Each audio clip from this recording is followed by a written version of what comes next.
শহীদ president Ziaur Rahman এবং সাবেক প্রধানমন্ত্রী বেগম খালেদা জিয়ার কনিষ্ঠ পুত্র মরহুম আরাফাত রহমান কুকুর স্মৃতিস্মরণে চাঁদপুর সদর উপজেলার ১০ নং লক্ষ্মীপুর মডেল ইউনিয়নের পশ্চিম রামদাসদি দোকানঘর সংলগ্ন গুচ্ছগ্রাম মাঠে আয়োজিত প্রীতি ফুটবল ম্যাচ সম্পন্ন হয়েছে।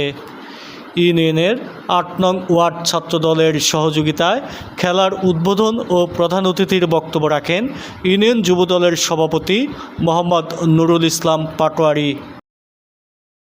যুব সমাজকে মাদক থেকে দূরে রাখতে খেলাধুলার বিকল্প নেই বলে জানিয়ে তিনি বলেন, খেলাধুলা জীবনের একটি অংশ। খেলাধুলা মানুষের মনকে ভালো রাখে। খেলাধুলায় মানুষকে উচ্চতায় যেতে সহায়তা করে। ভালো ফুটবল খেলে বা ভালো একটি ক্রিকেট খেলে সেটা আমরা গর্ব করি।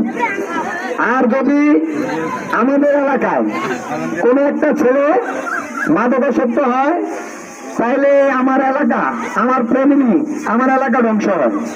সেজন্য সবার প্রতি আমাদের উদ্যোক্ত আহ্বান থাকবে, আপনারা সবাই এদের ছেলেদেরকে উৎসাহ দিবেন, সার্বিক সহযোগিতা করবেন। আমি এবং আমার দলের পক্ষ থেকে সবসময় আমরা ইনশাআল্লাহ আশা করি আমরা সহযোগিতা করব, সবসময় এদের পাশে থাকবো। ২৭ মার্চ শুক্রবার বিকেল 4:30টায় শুরু হওয়া এই খেলায় অংশ নেন পদ্মা বনাম দোকানঘর মেঘনা।